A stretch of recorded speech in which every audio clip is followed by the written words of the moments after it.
Hi, I'm Paul Simpson from the football club. Welcome to the Brunton Bugle. Here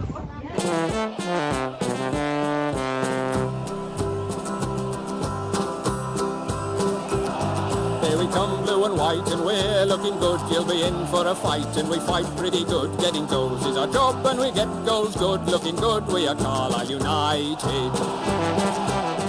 Hello everyone, you're listening to the Brunton Bugle, the number one place to get your Cod Army fix in the podcast world. I'm Lee Rooney. And I'm Mike Booth. It's finally here. After 3,381 days, League One football returns to Brunton Park. We look back on the pre-season and give our thoughts on how United will perform across the campaign, while also looking at our opponents this weekend as Fleetwood Town make the trip to Cumbria.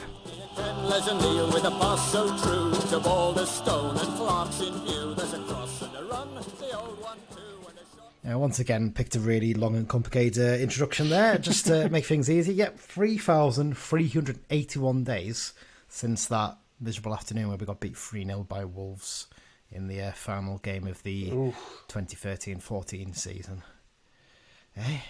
Does seem a long time, doesn't it, when you put it in those terms, doesn't it, Mike? Well, it has been. There's been a lot of suffering between then and now.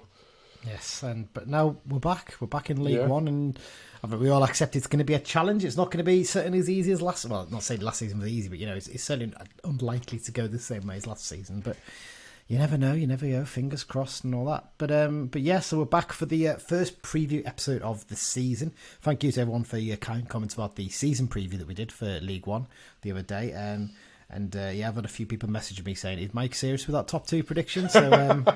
Yes, I'm sure you're going to get a bit of stick from that over the season, especially if they don't actually do very well with them. So we'll see. I mean, the thing is sort of everyone's favourites don't always, like, the league table doesn't always pan out the way that it should according to favourites. And football would be very boring if it did. Oh, that's very true. It's very true. And I have had a few people to fair comment and ask me, "Are you serious about Oxford being down there at the bottom?" Well, yeah, you have to wait and see. What happens. First up, I've just got to say, the start, apologies. We've maybe not been as clear on this one in the last few episodes, but a big thank you to the Carlisle United Sports Club London branch, who are sponsoring the podcast again this season. Third season in a row they've done this. It's brilliant. It basically covers our hosting costs online, so you can find the podcast in an easy way as possible, and also get all the old episodes that are up there. It's about 150 plus now, I think, on there. I think maybe 160, 70 maybe. Yeah. But yeah, it's really fantastic that they provide support all season. And like I said, you can find them at all the XL away games, and if you want to join up, they're really good in terms of sorting out travel and tickets for those and a bit of advice for pubs and stuff. So, get to their website, carlisle.londonbranch.org, to get more information about them. Right, Mike, before we get into the news, I'm going to talk a little about the format for this season for the pod. So this one's a little bit different because it's the opening one, so we're going to do a little bit more of like a news and look back on what's happened over the summer sort of thing in it before we preview the Fleetwood game. The aim this season is we're going to try and maybe split up the preview and the review episodes and try and do the reviews maybe on the Sunday. I'm going to basically play this by ear, though, because at the end of the day, it's all about how much time we've got available, isn't it? That's the issue for all of us. And we've got a few more people signed up to potentially help in terms of hosting and stuff, so that's great. We might do a few more sort of instant reaction ones after games rather than waiting for a few days, possibly, if we could fit them in. So that's a possibility of something we're going to look at. But this one's going to be slightly different in terms of the other episodes. Obviously, it's going to be a bit longer due to the fact that we've got a few more things to talk about. But the aim is to tighten the episodes up and get them a little bit tighter in terms of time as well, I think, because some of them were stretching out to 1.5 hours, 1 hour 40 last season, which is, I know some people like that because it's nice for long walks and things, but for others I think it's a bit difficult to fit the time in for that, isn't it? So yeah, some people's dogs on the early morning dog walks have been knackered, so we need to yeah. Hard enough, but there you go.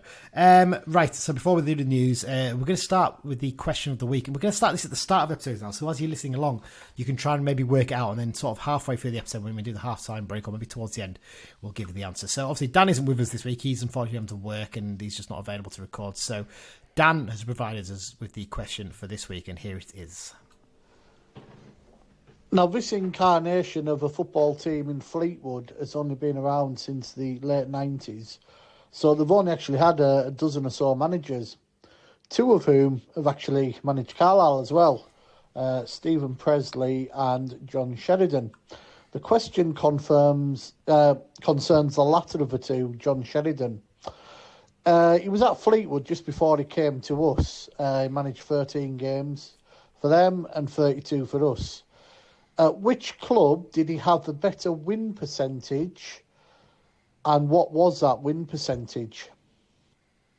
It's a very mathsy sort of question to open the season, isn't it, really? Yeah. Oh, come on, Dan. It's like Carol Vorderman on the show, isn't it? It's ridiculous. Right, so we'll give you the answer to that just after the half-time break, basically, on this week's episode. Okay, well, that's enough then of that, Mike. Let's get into it with the news, because we've got a bit to update, actually, because I think the last episode we did was just over 2 weeks ago, I think, so plenty to fit in. First of all, there's only one bit we can start with, isn't there? Yeah. And that's, of course, David Moxon. Timmins being appointed. Oh. No, I'm joking. I'm only kidding now. Sorry. We'll cover that in a minute. But Owen Moxon and the transfer saga involving him. Yeah, so this is one that basically came about, I think, about a week after we recorded last week, I think it was. I think we all expected there was going to be an interest in Owen this summer. Don't think anyone anticipated we would be lowballed by one of our League One rivals in the first bid for him, though, did we? And this would be out there and put in the public. So basically, a couple of weeks ago, Sky Sports News revealed on their little tick at the bottom that Blackpool had a bid of 250k for Moxon, knocked back by the Blues. Although some sources have suggested that it was actually 300k, and we actually want 3 times that amount if we're going to sell him. Understandably, initially the Blues didn't comment on these reports, but eventually a statement was issued the day after the rumours emerged. The statement confirmed the offer had been received and turned down, but that, and I quote, "the leaking of a confidential offer and its terms is unwelcome and clearly designed to unsettle the player, fans and the club."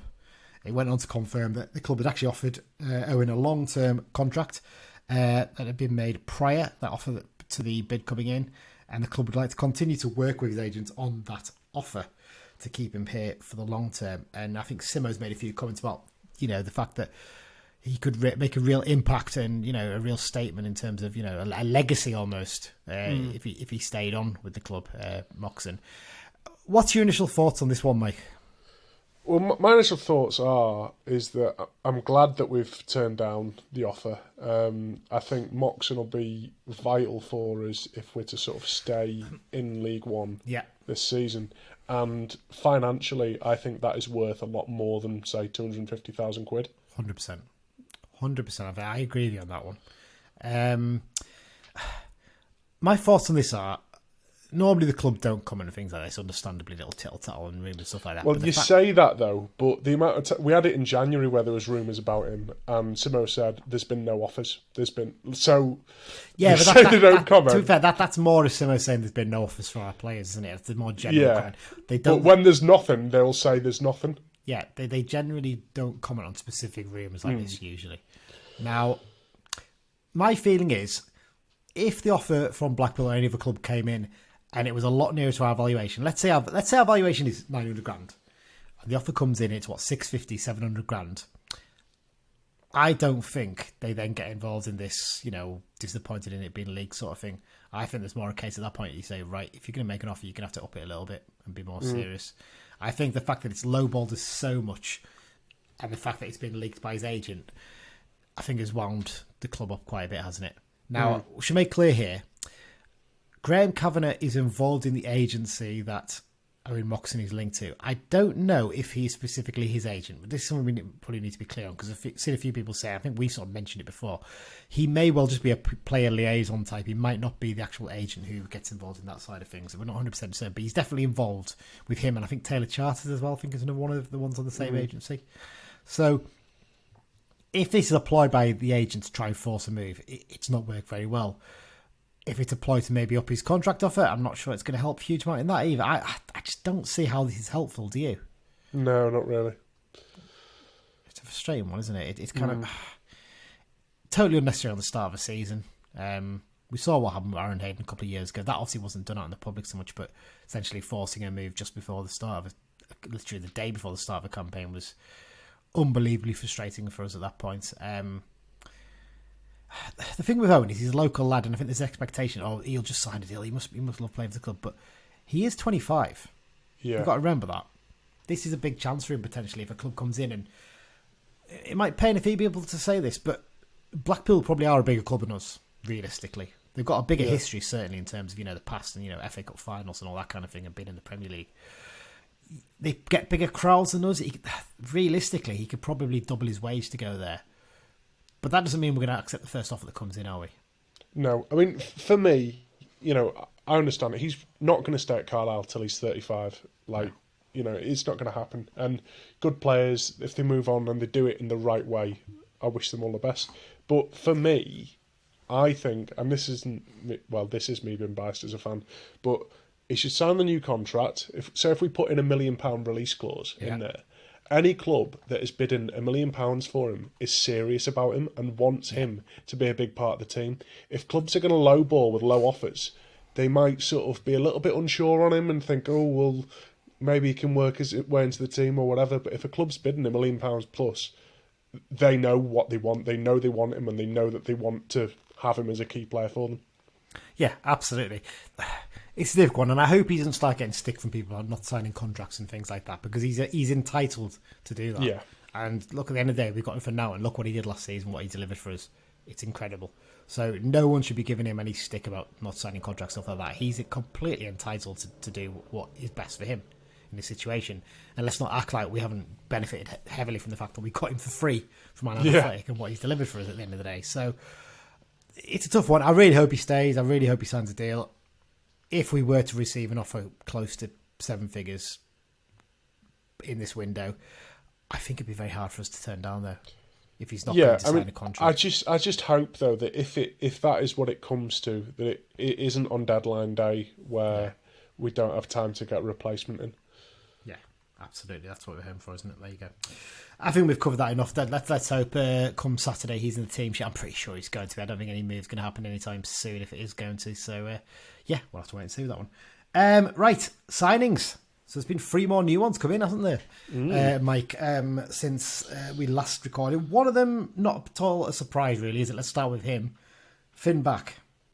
He has joined the club on loan again from Nottingham Forest, the 20-year-old wing-back, son of Neil, the World Cup winning rugby union player. There's not really much to complain about here, is there really? It's a really good move, I think, for player club and, for his parent club as well. Yeah, definitely. And I've said all along, sometimes a player just fits, and there's such a kind of a mutual respect between Finn and the club last season. We've seen before so many loanees, they get injured and they just scurry back to the parent club and you don't see them. But he was still a part of it. He was still going to games. He didn't have to, but he still wanted to be a part of it, still wanted to go to games. And it just seems like a really good lad. And, with Feeney aside, we've got the same settled back line that we had last season that got us a club record of clean sheets, which I think will be massive for us. Yeah, I mean, I'll give you put Barkley there. It's the same one, isn't it, really? Well, yeah, exactly. He missed a few games last season. So I agree. And, with Back, I think what you're saying there about him coming to games, that's a sign of how well he's been brought up by his dad, I think, as well, because you can tell his dad's got a lot of respect for the club too, and, because he posts about us on Twitter and Instagram a lot as well. So, it's a good move for him, a good move for the club. I just hope he can stay fit. That's the real hope, because once you've had a couple of hamstring injuries, you start to worry, especially if you're a player with a little bit of a burst of pace about you.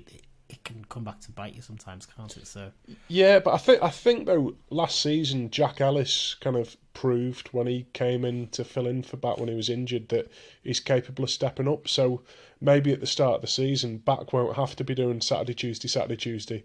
They'll be able to rotate and keep him fresh, and hopefully that'll keep the injuries away. I mean, definitely. If Back's obviously probably going to start this weekend, I'd definitely start Ellis for the game at Harrogate in the Cup.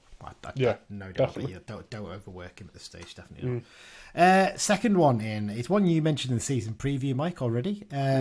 Sean Maguire, 29-year-old Luton-born attacker. This surprised me because I thought he was Irish-born, but actually he was born in Luton, but actually moved back to Ireland when he was a couple of months old with his parents to Kilkenny, where he's from. So he's very much Irish. He might be English-born, but he's always going to represent Ireland, I think. Previous clubs include Waterford United, West Ham United, loan spells at Sligo Rovers, Accrington Stanley, Dundalk, Cork City, Preston North End and Coventry City. He moves to United on a 1-year deal after leaving Coventry in the summer following a short spell with them. You seem quite happy with this signing, Mike, from what you said in the season preview. You're quite excited about him. Yeah, I think one thing that we lacked before signing him was pace up front, and it's something that he offers us. I think playing alongside an Edmondson or a Garner who'll flick the ball on will be how you'll get the best out of him. And I think often, we've seen before, strikers sometimes when they drop down a league, they're just a different beast in that league, and he's not really played in this league before, and I'll be really interested to see him. And I think as well, the 1 year deal, I think, to be honest, he's probably going to want to only have 1 year in this league. He's going to want to score a load of goals and then go back to the Championship. And if he does that, I won't mind. You know? Because it would have kept us up, you'd hope. You're thinking. And that's the first aim this season for us, I think it's fair to say. Yeah, he's previously won 11 caps and scored 1 goal for the Republic of Ireland. He's a pacey forward. Impressed during his spell at Preston.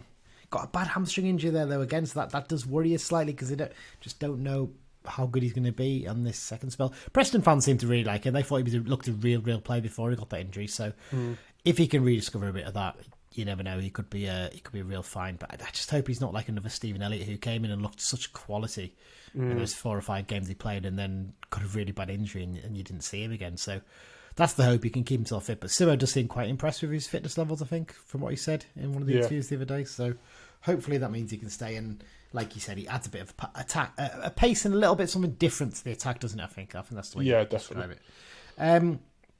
The third and final of those 3 new signings, 20-year-old Luke Plange. It's Plange, isn't it? I'm presuming I'm pronouncing that right. That's what I've been saying, but yeah. I'm hoping that's right. Anyway, Kingston upon Thames born attacker. Previous club, he started out as a youth player at Arsenal, then got a YTS and a pro deal at Derby County. Played under Wayne Rooney, they're actually really impressed. Earned a £1 million move to Crystal Palace, was loaned back to Derby from them. Had a loan at RWD Molenbeek in Belgium in the first half of last season and spent the second half of last season on loan at Lincoln City. He's only joined on a 6-month loan deal with a view to extending it to the end of the season. Look, I don't want to disparage a player before he comes in because you never know how they're going to turn out. Look, we've had plenty of examples before. I think you've said this, Mike, haven't you? Kevin Gray was described as Tranmere's worst ever player, and look what a legend he was for us when he came in. He's not exactly got rave reviews from his spell at Lincoln City, has he? No. From what we've read, there's suggestions of possibly an attitude problem while he was there. You do wonder if he's been sent to us with a case of, this is your last chance to prove yourself, mate. We've paid £1 million for you and you're still only getting League One loans. So, I really hope he turns out to be good. But at the moment, I think realistically, he's probably about 4th choice striker, isn't he, at the start of the season? I would go as far as saying 5th, to be honest. Behind who? Well, so for me, I think you want to start either Edmondson and Garner. Edmondson or Garner as one of the strikers. Yeah. And then sort of the other 2, for me, will be Maguire or Butterworth or Plange. See, and I think with Butterworth being our player, we'd rather play him. Possibly. The suggestion with Butterworth is that he doesn't really fancy himself as a striker, though, is it? I think maybe he prefers more out wide or as a sort of withdrawn as an attacking midfielder almost. So interesting to see how he fits in. But yeah. What is your thoughts on this deal then, though, Mike? Do you think he's...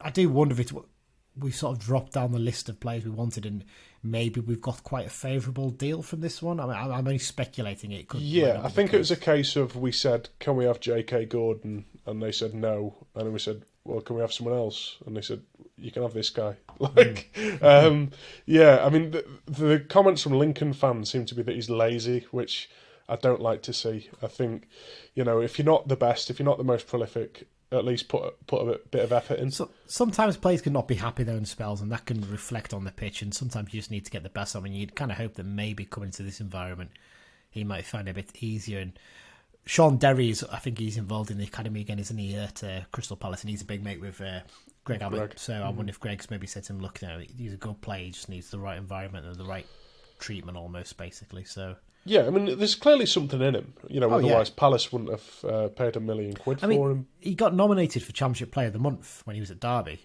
And that was a spell when Derby were really struggling, towards the end under Wayne Rooney when he was just about almost kept them up. And so there's clearly something there. And I He's think 20 as now, well, isn't he, so. you know, saying before about sort of you want an Edmondson or a Garner playing, I think Planger's almost maybe a bit of a hybrid in that sort of he's quite big and strong, but he's also got the pace as well. He's only 5'11". I don't think he's actually that big. Is he only you know. I think 5'11"? surprisingly, I think he's I think short it's just and that photo of him with Simo. I think Simo is shrinking, maybe. big. Shrinking year on year, getting smaller. Yeah. Him and Greg having a race to the bottom. So Luke Plange comes in. He's the second loan signing of the summer, so there's 3 left. Should be noted, Simo did say after the Dundee United game, didn't he, that potentially hoping to have 2 loan signings sorted for the Monday, one of which was a goalkeeper. There's a few names flying about who that might be. We're not going to speculate who here, but the suggestion is that deal's temporarily, at the very least, fallen through over some issues at his parent club, possibly. So, it's a bit frustrating, that one, isn't it? I think because they were hoping to get that sorted so that maybe even Gabe Breeze could go out on loan somewhere at that point. Yeah, a bit frustrating because ideally we'll get a second choice keeper and Breeze can go out on loan. I wouldn't feel totally comfortable going into the season with Breeze as second choice, given how little experience he's got. Yeah, there are rules about that, though, isn't there? In that if Hurley got injured, we would be able to get an emergency loan into cover. I think 7-day loans, isn't it? Basically, we'd have to renew every 7 days. Basically, it's simply what Stevenage did last season. So that would it didn't do them any harm. No, exactly, because I think it's basic. I think your first team keepers have to have played less than a certain number of first team games, and Breeze hasn't actually played a first team game for us technically yet. So that's probably we'd be okay on that one. Trialists, we'll just quickly cover this off. I think we sort of mentioned previously Stephen Walker, who was on trial, used to play for Middlesbrough, had left already. But ex-Newcastle keeper Dan Langley has left the club after the end of his 3-week trial spell at Brunton Park. I think Simo felt he was more of a project and at the moment just wasn't quite ready enough to be that second choice behind Hurley, possibly. Yeah, but it's good that we didn't just sort of panic and sign him anyway. Yeah, exactly. I thought he looked all right in the game against Chorley, but it's the only game where he really got tested in terms of having to make saves, and it's one of those ones. It's a difficult one. I just feel like our pre-season games could have been a bit better this season, but we'll touch on that in a minute. Goalkeeping coach news: having completed his notice period at former club Ayr United, Dave Timmins has taken over as goalkeeping coach at Brunton Park. It's his second spell as a Blues keeper coach. He did one in 2008-09. Also held the role at Greenock Morton, Rochdale, Blackpool, Port Vale, Tranmere Rovers, Shrewsbury Town, Preston North End and Wolves. He's been about, hasn't he? Fair few clubs there. So, a familiar face. He's taken over after Simon Smith completed his brief spell covering for us over the summer before he officially retires after Paul Gerrard's departure early in the season. It's just a solid pair of hands that Simmer knows, basically, isn't it, I guess?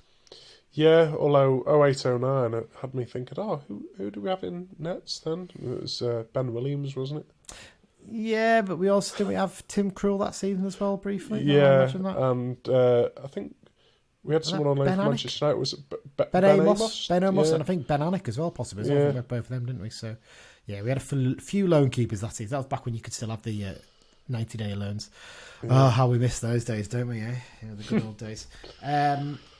So Timmins takes over. And just a quick one before we talk about the pre-season review and season preview for the Blues. A bit of a change to the rules by the EFL this summer. We briefly touched on this in the season preview, didn't we? Yes. But essentially, this is basically in a bid to increase the amount of time that the ball is in play during games. The EFL has announced changes for this season to combat that issue of time wasting. We're looking at you, Stevenage. Similar to what FIFA implemented in the World Cup in Qatar, more precise added-on time will now be calculated at the end of the first and second half of games, and multi-ball will also be introduced. Part of me is quite pleased about this because it means teams won't take the mickey with time wasting, although I still think they will, a lot of them. I don't think it's going to put people off. I think some of them will be quite happy to drag the games out that long. It gives them more time to recover during games as well, you see, so it's not... Sometimes it's not just a case of trying to waste the clock down, it's also giving yourself recovery and things like that, isn't it? So I just got this horrible feeling going to have all these games where the matches don't finish till something like 5:15, which when you're trying to plan to travel to games and stuff isn't particularly helpful, is it? Yeah, it's going to be a pain trying to plan what train home to book for some games, certainly. But at the same time, it might sort of negate it a little bit in that clubs don't see the point of time wasting as much because the time's just going to get added on anyway. But I mean, for us, we seem to come alive in injury time quite a bit. Yeah. So if there's going to be more injury time, and it was something in Simo's first spell with the club, and that I think the fitness work that they're doing pre-season, we just seem to have more energy and more focus when it comes to injury time. But it's going to be interesting how consistently and rigorously referees apply these rules. Go on, sorry. I'm going to say, I think you might find the first few games you start getting 15, 20 minutes added on to some of them. Because some teams, I think, it'll be interesting to watch what happens with the first Stevenage game. And, look, I know we keep picking on them, but the simple fact is, when we played them, the ball was in play 41 minutes, which is ridiculous. So I think the first few games, at least, you'll see some utterly ridiculous added on time for some of those games. Yeah, definitely. I mean, because one of the things is that players have to go off the pitch. If they're injured, they have to go off for treatment, which will be interesting because you're going to have physios coming on and saying, oh, no, I only need a second, and no, you need to go off the pitch. And it'll be very interesting how consistently it's going to get applied, really. Yeah. Really will. Definitely. Yeah, the treatment of players, that's interesting how that's going to change, isn't it? So, yeah. So basically, I think it's 30 seconds is the maximum they're going to be allowed for treatment now, isn't it? Any more than that, they have to go off the pitch. Yeah. So yeah. Yes. There's a few changes in terms of stuff to do with a few things in terms of fouls and yellow cards and stuff. You can find it on the Cala website, but the behaviour of players and officials is another thing that's come up, isn't it? So in terms of on the touchline and stuff like that, I think this has always been a rule, hasn't it? The case that you can only allow actually one person to do the coaching on the touchline.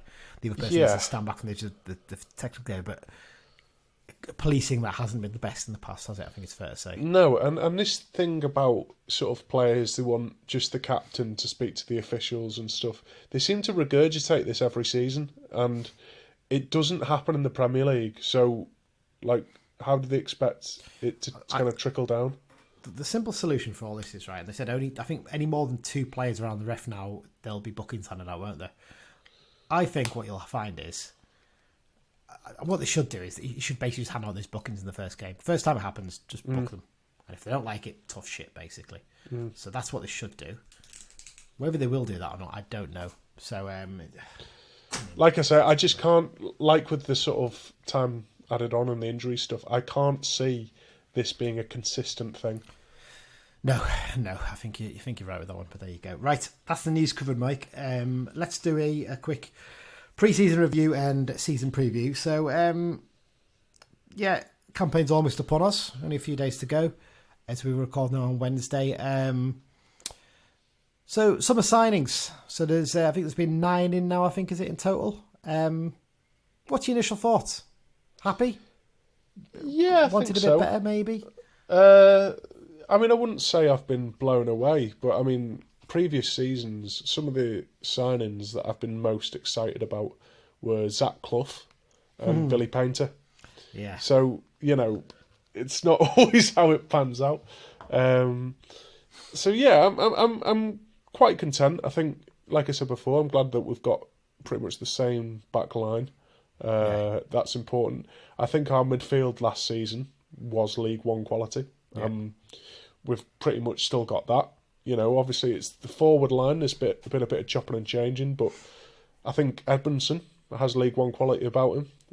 Some of the other lads we'll have to wait and see. But yeah, I'm quietly confident going into the new season. Yeah, I'm with you, I suppose.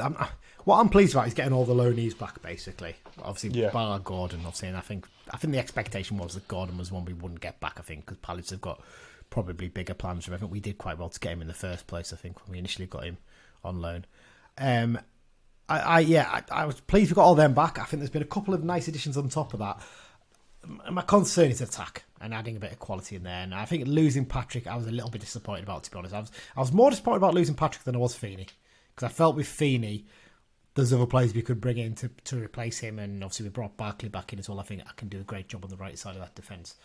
With Patrick, I just think what he offers you in terms of his dribbling ability and pace, that's going to be difficult to replace. We brought Maguire in, he's got a bit of pace. I don't think Maguire's the same kind of player. I think Maguire very much is a central player in that role. He's got that pace down the middle. I'm not sure drifting out wide is going to be really his thing. in the same sense. Butterworth, maybe. I don't think Butterworth's of the same quality as Patrick, personally. I think Patrick offers you a lot more, in my opinion. So that's one area where I'm a little bit disappointed, I think, maybe. But for me, no other League One club came in for Patrick.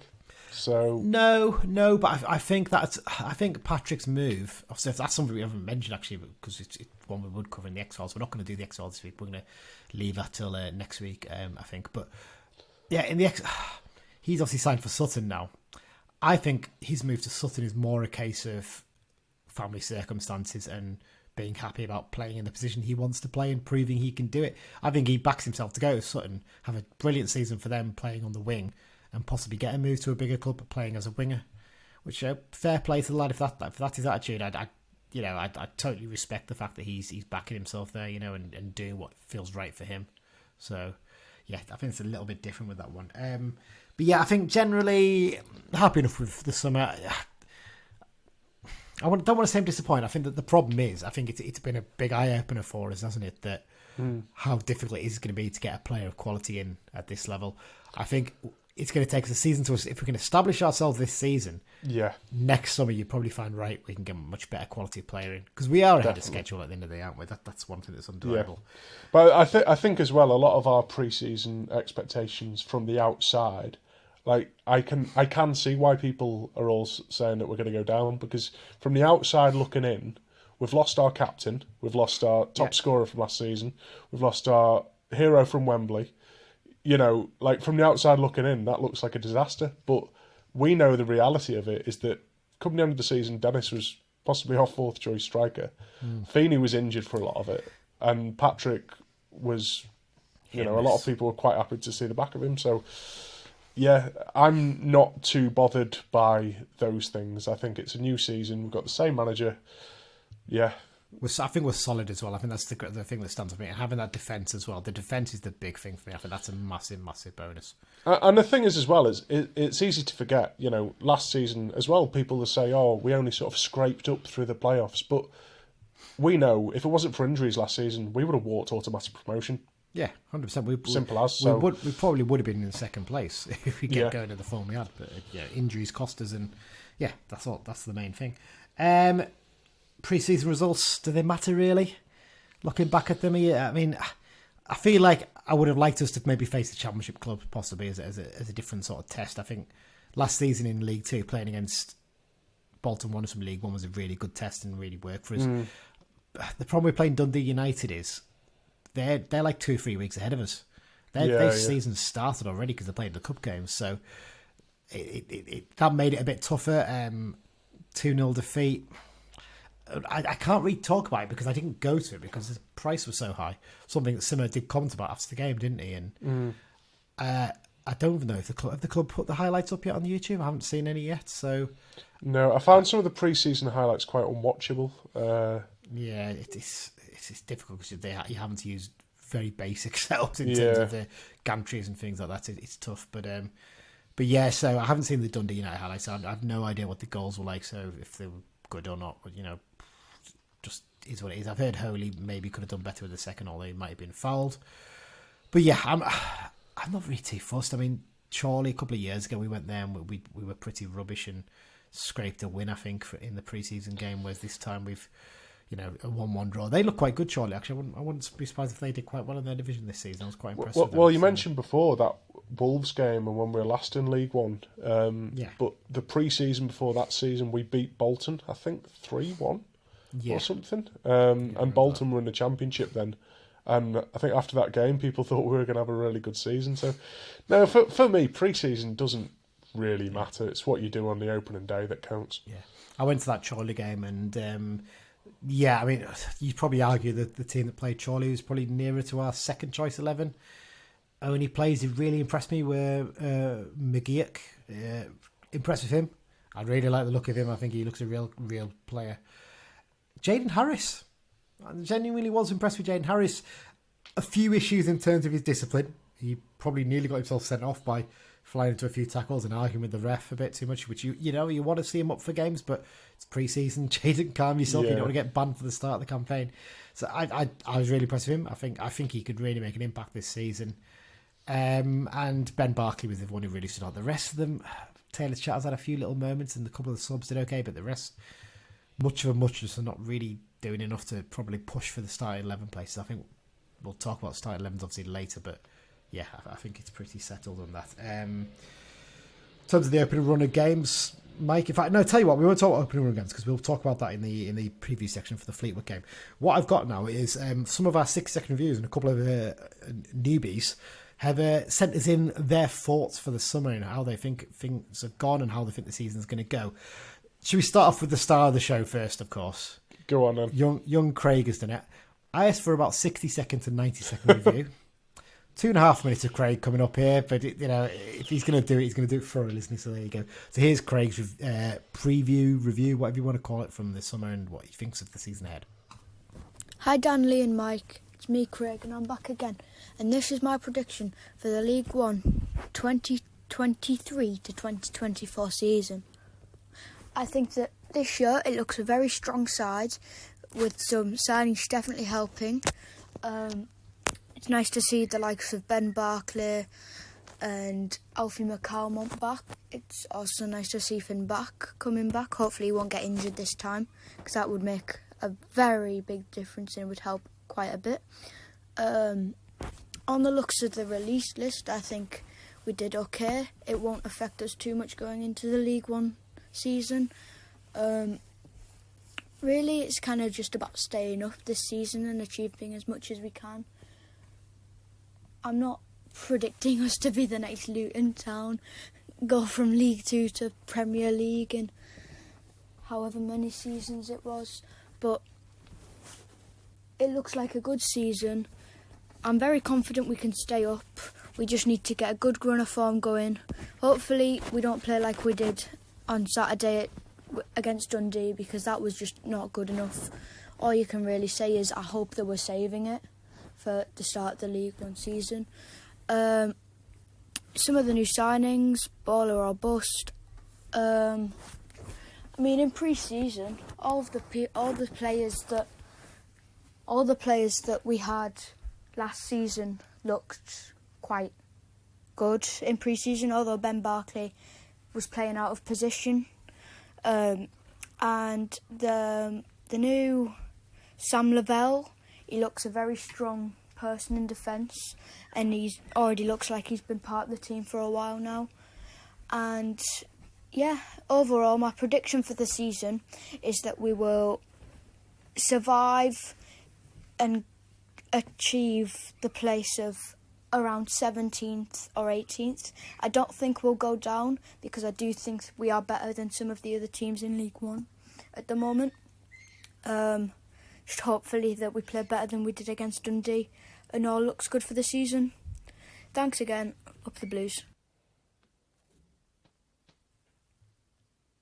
Sorry, I was muted there for a second. I just realised I was trying to keep quiet while Craig was talking there. Yeah, thank you very much, Craig. A very thorough review looking ahead. So he's got us about 17th, 18th. So yeah, solid enough. I think most fans would bite their hands off for that one right now, I think.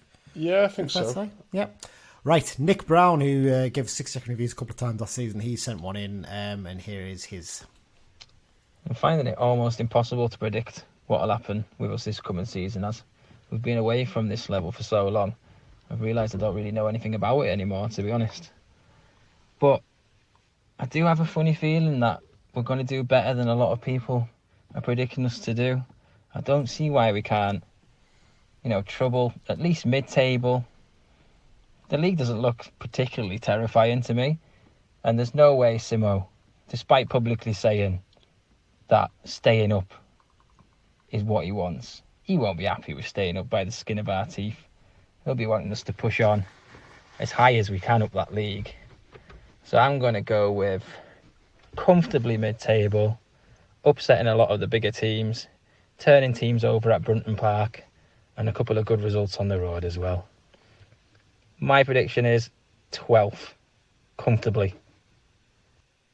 I like that, Nick. I like a 12th place predictions, considering that's what I did. So I'm very happy with that. I think he's right. I think there is an element we might surprise a few people, and it's one of these things that you'll hear in a minute when I talked with Ben from the Fleetwood vlog for the Behind the Main Line section. he mentioned, and he said, didn't say this in his disparaging sort of patronising way. He's saying like Saturday for us is going to be like a cup final, not in the sense of like we're playing a big team, but it's like our first game back at that level, big crowd. You know, it's been away for so long from League One.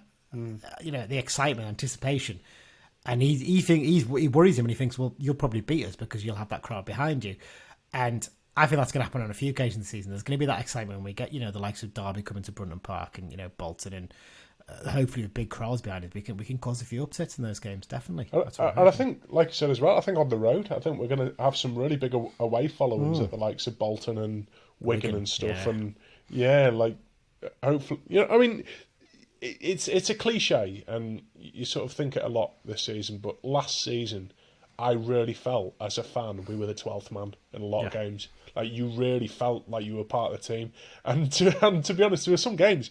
That Bradford game, I felt physically exhausted after. I felt like I'd been playing for the game. You know, like, I mean, I've never known an atmosphere like that at Brunton Park. To be honest, it was just incredible. And yeah, as fans, we've all got to do our bit to sort of help the club this season. But touching on it again, some of the teams and away games and stuff, but I think home games, some of them teams, your Boltons, your Readings, they're not going to like a trip to Brunton Park. They're not used to that. We don't have the swanky leather seats in the changing rooms and all of these mod cons that they're probably more used to. You know, they're going to come here and we're going to really show them, right, you're in our backyard now, and we're going to show you how to play football.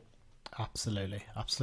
Right, another one of our regular 6 Second reviewers now, an occasional host as well of the show, one of the co-hosts on the show, Greg Bullman. He sent me in his views for the current season. Overall, I think it's been a solid pre-season in terms of signings. Good to get the players in that we had last season. You know what you're going to get from them. And Maguire stands out as probably the marquee signing out of the new signings. We're currently on 9 signings. Simo said 9 or 10, so we'll get the goalie and then we've got what he wanted. I think it'll be enough to keep us in the league. I'm going 19th. I think it's going to be quite a strong league. There's some really big teams with big budgets in there, and I'm just coming in there with a bit of realistic kind of vibes at the moment. I'd love us to finish higher, but stay up is the priority, and then build for future seasons and make us a solid League One team. You know, I think if Simo wasn't in charge, we wouldn't be staying up. But then, if Simo wasn't in charge, we wouldn't have been in this situation. So we've got to grasp it and see what happens. I do think we're going to beat a team that gets promoted. We are going to have a big result this season, and I would honestly, I'd snap your hands off now to just say we're going to stop in the league. Up there, Blues. There you go. Pretty straightforward from Greg. You know, you have it. I saw him on Saturday for enough. I was out in Keswick rather than going to the Dundee United game because I fancied going out for a few drinks rather than paying £18 to watch us have a glorified kick about. And yeah, he didn't sound as positive then when I was chatting with him, but he sounded a little bit more up for it in that chat there, so that's good to hear. Right, 2 more to go. First up, I'll do Chris Robinson, who's a friend of a friend who's been basically asked to send this in. So here's Chris's thoughts for the current season. Hello, this is Chris, and this is my prediction for 23-24 season for Carlisle. So first thing to think about is recruitment. I think it's been all right. Disappointed Feeney went, but going to Shrewsbury shows what his character's like. I think the lad from Palace we got yesterday looks very good, very promising. That lad from Forest Green Rovers, whose name I can't pronounce, I think they look like the standout signings on paper. Especially good when you look at the financial situation, i.e. we've got at the 4th lowest budget in League 2, so we're going to have probably the lowest in League 1 or one of the lowest. Pre-season games were patchy, but they mean now anyways.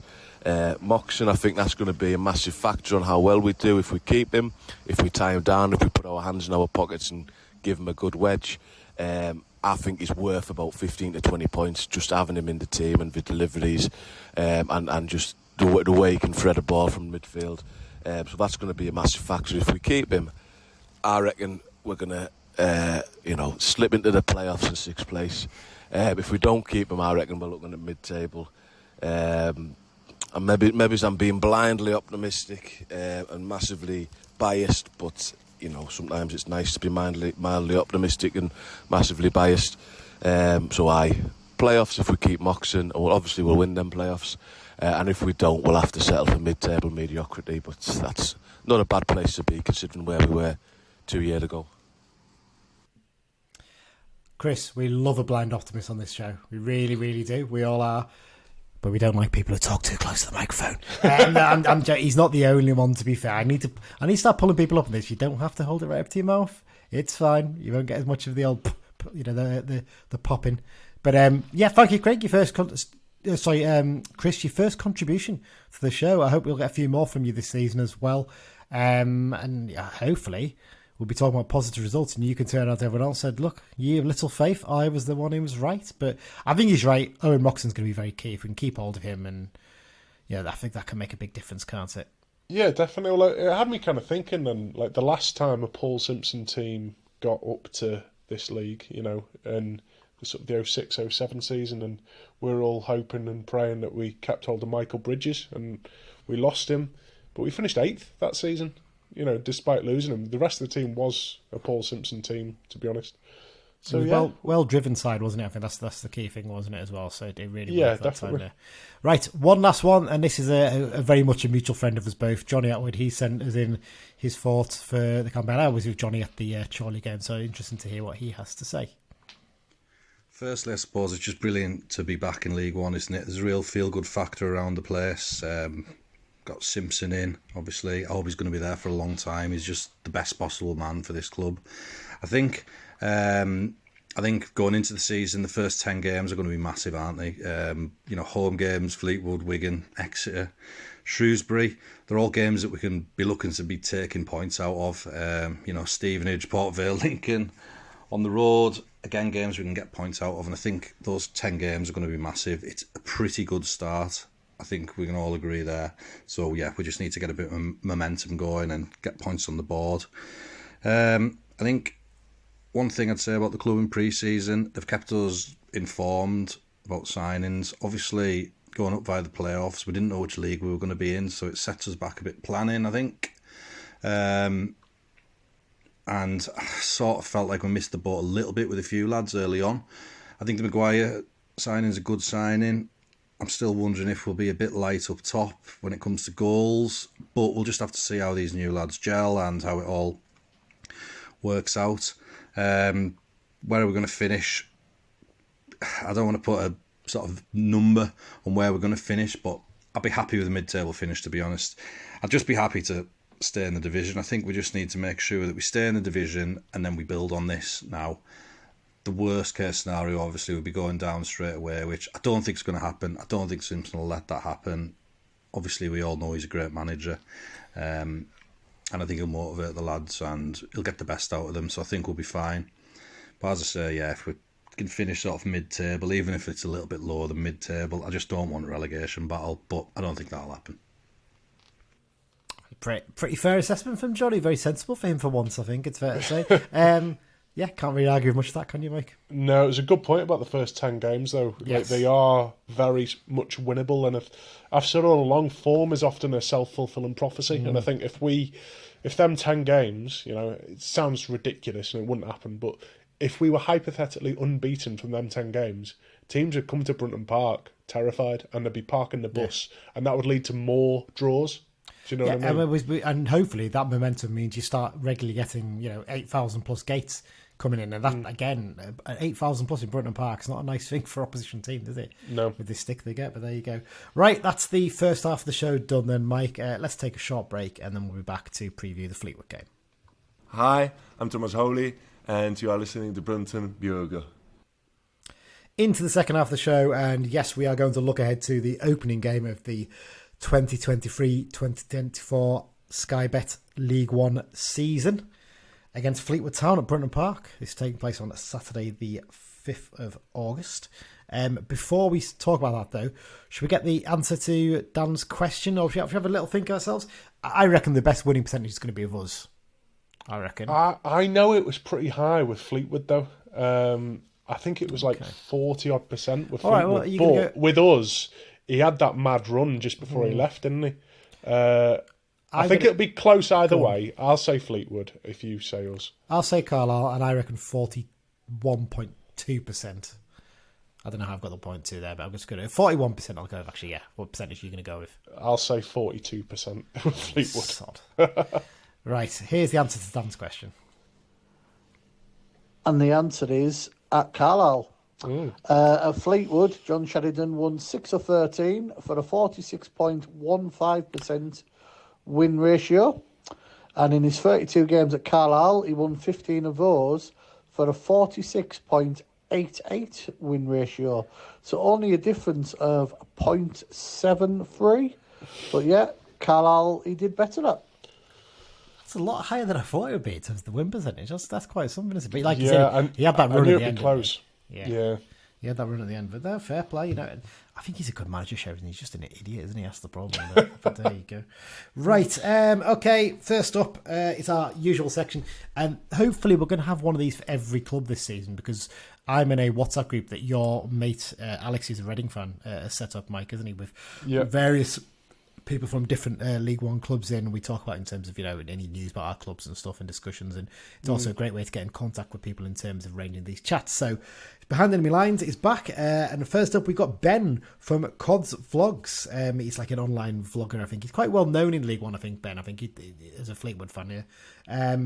Yeah, and I'm going to reciprocate at the weekend. Actually, I think I'm going to have a little chat with him before the game about United and all kind of things like that. What did we discuss? Well, I mean, mainly we discussed about their incredible rise over the last couple of decades from the very low reaches of non-league football up to League One level. Their owner being jailed for fraud. I think that's an unavoidable question at the moment, unfortunately for them. And basically what his expectations are for this season in terms of that, you know, and how that's going to affect them. So here's the chat I had with Ben earlier this week. So here we are at a new season, and it's a new set of clubs for us because we are in the Behind Enemy Lines section, but it's League One clubs we're talking to now, not League Two. So for Carlisle fans, it's a brave new world in that sense that we don't really know much about League One because we've been out of it for the best part of a decade. So first up, we have Ben from Cod's Vlogs, who's going to talk to us about all things Fleetwood Town. Ben, this is a particularly important one, I think, for Carlisle fans, because interesting fact for you here. Carlisle United have played a league fixture against 90 of the 92 EFL clubs. The only two they've not played a fixture against, Fleetwood Town and Manchester United. We played them both in cups, but we've never played you in a league fixture. Yeah, and I was just saying this, and it's a brilliant start. I wasn't sure how many league clubs you hadn't played against, but I knew we were one of you. And to be fair, we must have played each other 4 or 5 times in the Papa John's or the Leasing.com trophy or the JPT as I call it. Yeah. There's been at least 4 meetings, including one last season actually, where I think Diggy Pip was on penalties and yeah, I think we've even had you in the League Cup fixture where you came to Highbury and won by, was it a goal to 0? Yeah, it was extra time goal, I think, wasn't it? Tom Miller scored for us in that game, because I went to that one. Yeah. Yeah, well, and I've always kind of hoped for you to come up, and you had a couple of spells maybe 4 or 5 years ago where you got into the playoffs and you just couldn't quite, you know, edge over. Was it Exeter in the playoffs, and Exeter played Blackpool, and Blackpool ended up going up. And this time, obviously, when you got to the final against Stockport, I was quite, you know, wasn't too fussed who went up because I've been to both grounds, but probably would have preferred you guys, if I'm honest with you. So no, I'm really looking forward to it. It's going to be a great atmosphere. I know you being back, but I think nearly 6,000 supporters on the day, which I'm sure it will rise between now and Saturday. But I think you're in for one hell of a ride. Yeah, I think we're all very much looking forward to after spending the best part of a decade in League Two. Right, let's talk about Fleetwood Town then. In fact, let's go back 26 years. At that point, Fleetwood Town were actually Fleetwood Freeport, renamed 5 years later to Fleetwood Town. And you were playing in North West Counties League Division 2. In the last decade, you've played league fixtures against Sunderland, Ipswich Town, Sheffield Wednesday, Derby County, and of course Blackpool. And there's probably a few I've missed off there in terms of big clubs. The rise of your club in that time has been quite remarkable, hasn't it? Yeah, absolutely. And it's getting to the point now where we play Derby County in less than a month's time. We're playing Bolton in, 2 weeks today as we're recording this. And because we've already won at Derby, we drew to Derby at home, we've already competed for Bolton for an automatic promotion slot. And it's kind of getting to the point now where maybe we don't kind of see the rise, and it takes someone like yourself to mention it to us now and again, to bring us back down to earth and kind of going, hang on, we are Fleetwood, we have only been going a short amount of time, and we're fighting with the big boys. Look, money does talk, and Fleetwood Town have invested huge amounts of money into the football club, but that money still needs to be invested wisely, and I think it has been. You look at the training ground that's been done up, it's an £8 million facility, probably 10 to 15 million now with recent kind of upgrades to it. So, yeah, it's a fantastic rise, and hopefully we keep rising again. I mean, it's a real challenge for you guys, isn't it, to keep yourselves up there, not just in terms of money, because in terms of competition around you, you've got obviously Blackpool just down the road. You've got Preston not too far away as well. Even if you want to go a little bit further, and it probably doesn't really count the other side of the M6, your Burnleys and your Blackburns. But even, AFC Fylde have been sort of on the rise round about the same time. And I think of the two clubs, I think most fans tend to prefer Fleetwood over AFC Fylde for various reasons, I think. I mean, the whole, 5-year plan they had to get in the Football League, which they get mocked for a bit. But yeah, there is a challenge for you guys to keep yourselves competitive, isn't there? Absolutely, and also you've got to remember Fleetwood Town is a town of 25,000 supporters. Next door you have got Blackpool, but the next to it is the sea. Yeah. And there's not really an area. You've got Cleveland, you've got Thornton, but again, like you say, you're battling out with Blackpool, and Fleetwood are the new club on the up. And I think since Blackpool have come back, Blackpool have regained a certain number of those supporters. Not all of them have kind of gone back to support Blackpool as their attendance is still good, but you can kind of see it wasn't what it was. And now Fleetwood, are getting 3,000 supporters at home, which is fantastic. And the aim is to keep growing the football club, keep going into schools. The community is going to be vital, and there's so many clubs like Fleetwood that are small, rely on those younger group of supporters, and you can kind of see our away attendances, for one, are definitely growing. I was going, I've been going to away games for last 8 or 9 years, and they used to literally struggle to fill a coach. Now every game we're getting 2, 3, 4, 5 coaches. We had 20 go to Burnley the other month for an Emirates FA Cup 5th round tie, which is just absolutely unheard of for someone like Fleetwood. Yeah, it's quite remarkable, isn't it? I can't avoid asking about this. We've got to ask you about the ownership question. So that rise through the leagues has been synonymous with your owner, Andy Pilley, who's basically bankrolled that success to a large extent. Obviously, you got the money from Jamie Vardy, which really helped as well. And as he said, he's built some incredible facilities for your clubs. It's not just about putting money into the players and that kind of thing, isn't it? He's put a base there to work with. But as many people will know, he was recently found guilty of fraud and he's been sentenced to 13 years in prison. The club seem pretty calm about all this, from what I've read. Yeah. But as a fan, you must have some concerns about what impact this is going to have over the next few years on the club. I've been very quiet on this because I've been quiet because, I don't know what's going on. The club has been very calm about it. I think the club expected it. The club have been expecting it for a long, long time. And this court case was made years ago. And it was all rumbling on last season, and the club had made plans. So I think in that regard, you don't need to panic as much, because if it was all of a sudden, he's done something 3 months ago, there's a court case in 2 months, and we've got a month to put something in place, all of a sudden you start panicking. Yeah. But we've had a lot of time to get things in place. So I'm not surprised the football club are steady about it. I think they've got ideas. As long as the core business, BES, are fit to run, which I think they will do if they're the cheapest in the area, which I know they're known for, people will still use them in this money crisis area. So I think Fleetwood Town will be okay. Will it be still Fleetwood Town as we know? I'm unsure. Only time will tell. But Andy Pilley did a great job for Fleetwood Town over the years. Look, I'm not condoning what he did, because what he did is a money man's problem. He's got lots of money and he wanted to get richer. And unfortunately, he's let himself down there. And, as a fan, I am disappointed, because as a guy, I really liked him and trusted in him. So he's done the crime. He now needs to serve the time. But my main focus is Fleetwood Town. And as long as that runs okay, that's all that matters. And I think Fleetwood Town will be all right. Again, the budget for this year was in months ago. So I still think we're still living off what we did last year, same budget. Next year might be slightly different where Andy Pilley isn't in the picture.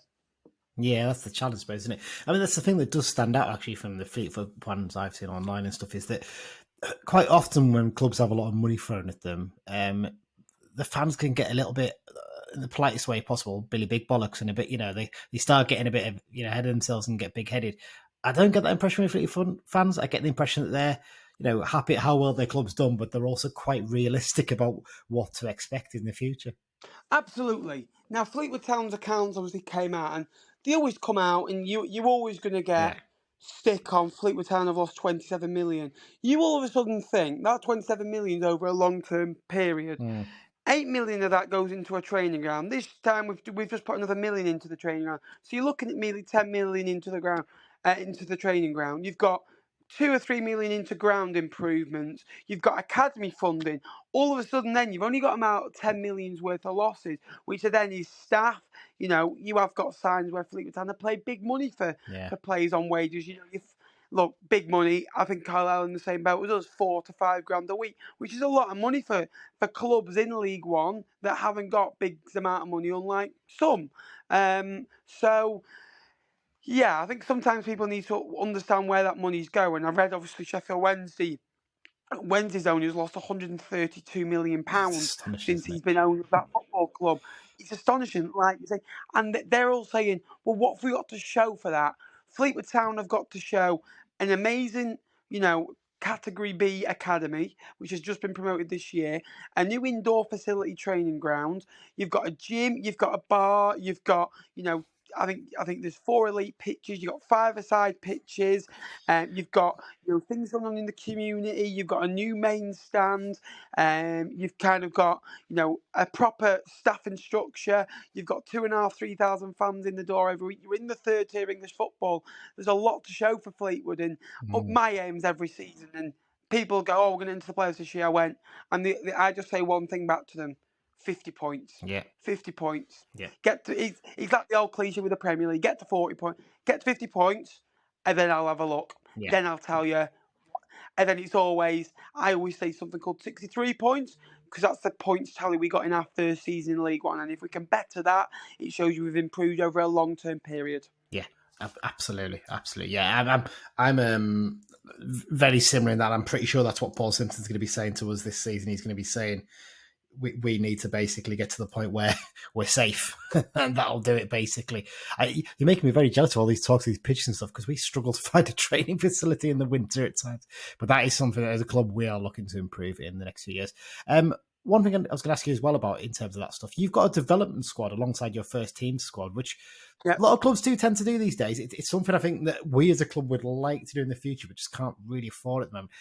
How useful has that actually been for you as a club in terms of developing players? I mean, you've actually literally signed a lad that we let go in the summer, Sam Fishburne, who has talent, but there's a question over his attitude. I think that was the one question that there was. So how has that worked for you guys? Oh, absolutely. And Fleetwood Town are wanting to promote youth. And I don't know if you've seen Fleetwood Town over the last 3 or 4 years. People are all of a sudden then saying, Fleetwood are spending money. Well, we brought in the likes of Paddy Lane, from non-league. He came into our development squad. 2 months later, came off the bench due to injuries at Rotherham, and then was a first-team player. 18 months later, he gets sold for $250,000 to Portsmouth. Shaden Morris, you've had from a young lad, he goes for $250,000 to Aberdeen. Josh Feeney was at the football club since a young age. The age of 16, he goes to Aston Villa for £1 million. James Hill, the same, over £1 million. Billy Crellin, £300,000. Jamie Tetty, £500,000. These lump fees are helping Fleetwood Town be, sustainable. I think apparently we've just sold a 13, 14-year-old lad to Man City or Liverpool, one of the two, for £250,000. And this is the thing about having our academy and, up towards the development squad, because they're there, but they're going to get minutes in our squad because, again, you're saying you can't afford it. We can't afford 13 players, but we can afford these young lads who are going to come and improve. And then we will literally give them the opportunity to play in the first team. And then we'll say, look, Man City want you, or Sheffield Wednesday want you. You're going to be in their under 18s, under 23s. Here, you're coming to our under 23s. if you're good enough, you'll play in the first team. If you're good enough in the first team, you'll get your move to Sheffield Wednesday and play in their first team. So come to us, we'll sell you on, we'll get good money, and we've got very good, sell-on percentages in these players as well. Yeah. So it is vital. Yeah, we've got 2 or 3 as well like that. I mean, we're still waiting on Dean Henderson to get sold by Man United. I think we've been clinging on to that for a while. We've got money for James Trafford, who's gone from City to Burnley. So that's been a good one for us. Right, well, let's talk about present day Fleetwood and your current how things are going. Your first few seasons of League One, you started really well, obviously, and you had those couple of flirts with the playoffs, didn't you, I think? And last few seasons, things have been just a little bit tighter. You've been sort of not really in trouble, to be fair. I don't think any points, but is that a case, do you think, of League One becoming a much more competitive league? Because you look at some of the big clubs that are coming down, and when we were in League One, there were some big clubs down, but it seems to be every season there's 3 or 4 now that it's a real challenge to compete against. Yeah, and it is tough. So you've got to be, kind of cautious about what you're spending, and obviously the COVID pandemic didn't help clubs like ourselves, so we had to rein our money in and just stay up in League One. But we've done that now, and maybe business will go back to try and be more sustainable, which means not spending as much money, which Fleetwood Town have done to get to the flirts of the playoffs. So I think Fleetwood Town will be fine this year, if I'm honest with you. A lot of people have got us in their bottom 4 because of the Andy Pilley situation, when I don't think that's going to even be a factor this year, if I'm honest with you. So it's going to be interesting, but like I say, 50 points, and that'll do me for this year anyway. Yeah, I think we did our season preview early in the week, and I think one of our hosts had you down struggling, but I think most of us were like, you've probably got enough quality this season to keep away from trouble. I think that was the feeling. Scott Brown, your manager, thoughts on him? He seems to have done a pretty good job in his first year in charge, his first management job. He came into a side that conceded 80+ goals, and last year we were very good defensively. We went into games sometimes, I think, not to lose rather than to win. Kind of be tight, be hard to break down and try and nick a goal. Sometimes the way we play, we're a bit dull to watch, I'll be honest with you, but it grinds out results, and we are more successful by doing that, and I can see why. We look solid. We don't really like conceding that many goals, but sometimes we don't look like scoring many goals, although last year we did score 5 at Accrington, and we can put on a show now and again. We got to the 5th round of the Emirates FA Cup. So in a small period of time, with someone like Fleetwood, not a greater budget, he's done remarkably well, yes. Yeah. So in terms of your squad for this season, who are the danger men to watch out for? I mean, the 2 obvious ones to me appear to be strikers, Stockley and Marriott. I mean, Marriott we had on loan actually when he was 18. He struggled to make an impact in, I think, a 3-month loan spell. And ended up going back at Ipswich, but he's been a very good striker since. And I think you've already had some bids for him, haven't you? I think, even though you only signed for you in January. Yeah, absolutely. We spent 500k, 250 grand each for both of them, and we had a £400,000 bid apparently. So I don't think that'll get accepted, because why would it? He'll go and score 15 goals for us this year, in my opinion. And hopefully he can do that. So them 2, I think Josh Hill at the back, he's a Rolls Royce. He was very good for Preston, and he's fitted in at centre half really nicely. Brendan Wirradu has been an absolute gem since we picked him up from Colchester. He's gone from midfield of a right of a midfield 3 to the right of a back 3 at times. So he's one to look out for as well. Sean Rooney on the right hand side as well. He's very good going forward. He's a right wing back that's better in the other team's half than ours, in my opinion. He's much more kind of useful there because he's better going forwards than he is defensively, and he causes so many problems. He scores goals, he gets crosses into the box, and that's what you want. That's what you want when you've got 2 prolific strikers in Jack Marriott and Jayden Stockley. Yeah, that's a fair play. You've named most ones I would. I thought Danny Mayer as well as a summer signing was a real coup for you guys as well, considering he was at Plymouth last season. Yeah, absolutely. And we needed goals from midfield. That's an area that I thought the club needed to address because I thought our midfield 3 last year were a bit vanilla. They were good, but too vanilla. And unfortunately, that doesn't work together. You need something else. And if you can get goals from midfield, it's absolutely vital for you. And I think that's what he'll add. Plymouth fans adore him. He wanted to come back up north. And again, club saying Fleetwood Town are spending money again. Well, it's not. We've given him a 2-year deal. He's he can plan his future now. He's not getting any younger. We all know that. But he wanted to be up north. He wanted a 2-year deal. Fleetwood Town gave him that. Other clubs would only give him 1. he'll come to Fleetwood on similar money, but he'll have an extra deal. And if he's good for Fleetwood, then that's a bonus. Yeah, I've got a couple more questions for you. First up, I'll ask you about some of the links between the two teams in terms of players. Now, we've already sort of touched on Jack Marriott there. You're obviously expecting him to score a few goals this season. Sam Fishburn's gone into your under 23s, under 21 squad with the development team. I'm guessing he's one you're just basically looking at and thinking, well, he's shown potential with us. Let's see if we can maybe get him to perform what was expected of him before he dropped off. Yeah, absolutely. Obviously, you mentioned that name, but there's so many Fleetwood have signed this summer, and if he performs, he'll either go into the first team. There's so many that have been in and around the Fleetwood first team that haven't really gone on and made it. Obviously, as fans and as the media, they'll only tell you about the good ones. They won't tell you about the ones that weren't too good or didn't quite work out. But hopefully that can be a promising move for all involved. Yeah, it's interesting. I look through our squad to see who from our team is basically who in our squad has played for you guys. And I looked at our attack, and 3 of the 4 have played for you. It's Danny Butterworth, Ryan Edmondson, and Joe Garner. Varying levels of success for you guys, I think it's fair to say, for those 3. And they were all very recent as well. You Dan Butterworth, for me, he's a good player but didn't suit the Fleetwood system in my eyes. And he's a player that likes it on the ground, likes to play smooth football, proper under-23s footballer at a good club. And he came in at a time where Fleetwood needs to battle to get the ball up, hold it up, be nasty, be able to play 40% possession and win 1-0. And unfortunately, it just didn't suit us.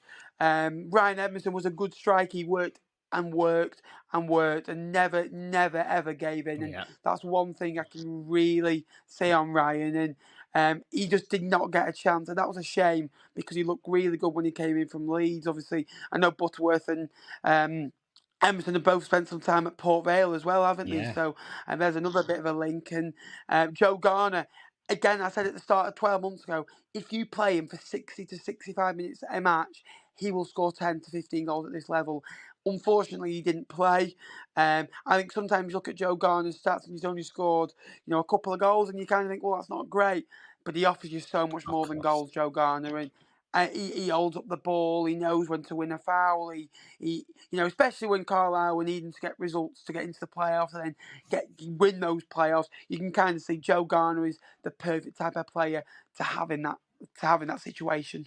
He's just in the nicest way possible, a nasty piece of work is Joe, and he's still hugely popular with the Carlisle fans. So yeah, absolutely. And he's one of those where you want worries and you want people to absolutely hate, and he annoys you and he gets in your skin. He's one of those who's literally like whispering into the other team's shirt, and he's so sneaky about what he does.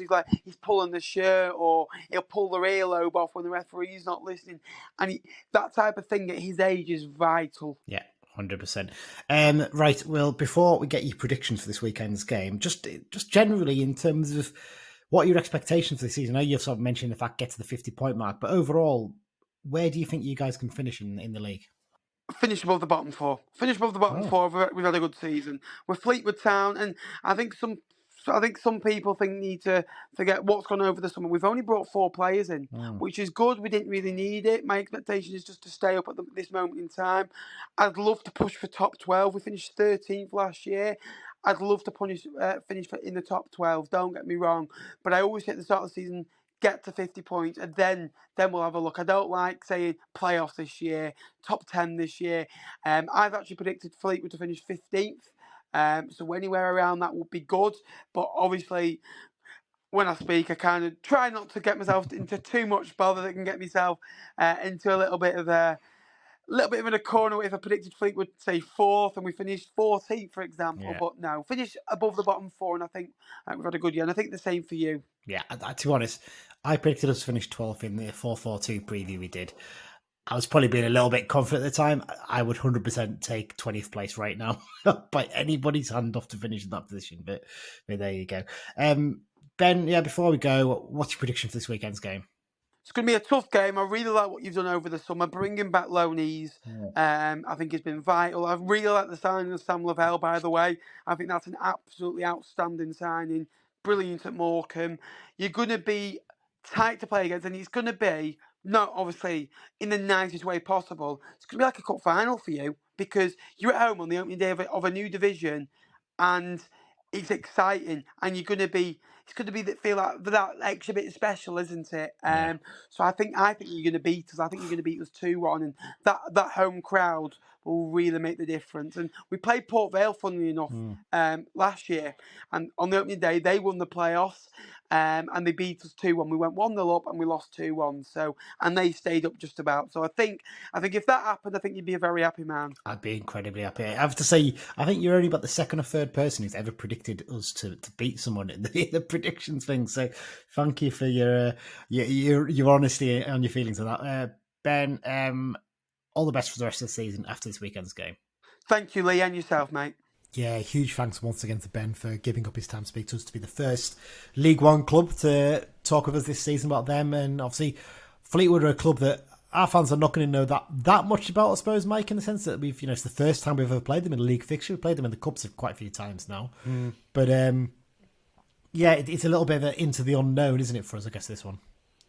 Yeah, and I think for them, yeah, it's good. It's a very much unknown season. I think it's so hard to predict how they're going to do. I think in the pre-season preview, I think they might go down. I think some of these off-the-field issues, they're an absolute mess off the pitch. And I think it wouldn't surprise me if there winds up to be a point deduction or something later in the season. I don't know. But yeah, it's going to be an interesting one and a really good game for us to really set our marker. Well, what's your thoughts looking at their squad then, initially? We're changing things around a bit this season. We'll do the referee bit later on in the preview. Looking at their squad, it's not the biggest, is it? I know they've got a development squad, an under-21 squad, whatever you want to call it. So they've got a few players they can call it from there. But the actual first team squad they've got available, it's quite thin, isn't it? Yeah, but there's certainly quality in there. I mean, Jack Marriott is a good goal scorer at this level. And I noticed as well, they've got Sean Rooney, who they signed last season from St Johnstone. Yes. And he's a defender who scored 5 goals in 22 games, which Ben a lot of strikers would be happy with that. Ben did say he's very much an attacking fullback. Of course, he basically said he's probably better in the opposition half than he is in defensively. So potentially that's an area you look to exploit and maybe say to Jack Armour, right, you can potentially push him back a little bit there maybe. And John Mellish as well, you'd think he's going to have to track him a bit, isn't he? So that's an area we could potentially exploit at the weekend. You're right, I think Sean Reid, did he score the winning goal for St Johnstone in the Scottish Cup final a couple of years ago, I seem to remember? I'm not sure. Rings a bell, that one. But yeah, he's a very good player, to be fair. I think you're right there. Josh Earl as well, in defence as well. He used to play for Preston. He's a pretty good player. Danny May is the standout signing for this summer for them, though, isn't it? A real quality player at this level. I mean, he's only really left Plymouth, hasn't he, for family reasons, because he's from the Northwest originally. Yeah. Yeah, I think he has some else.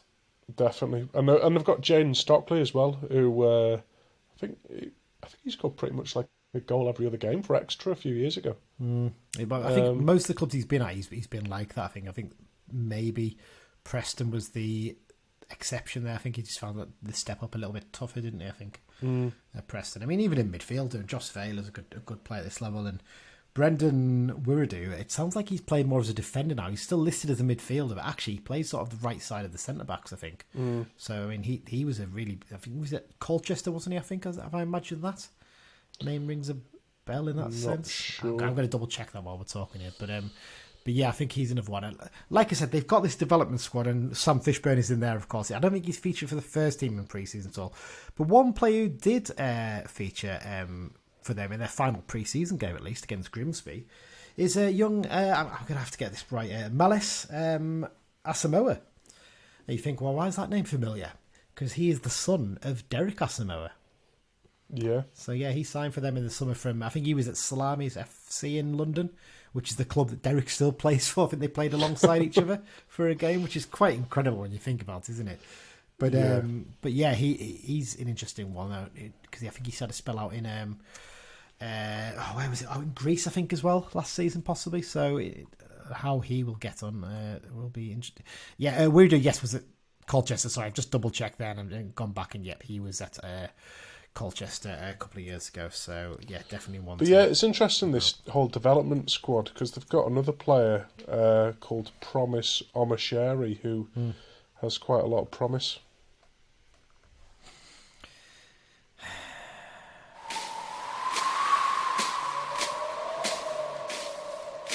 First one this season, Mike. Well done. Get him in nice and early. Although you did actually manage to get one in the season preview as well, to be fair, which...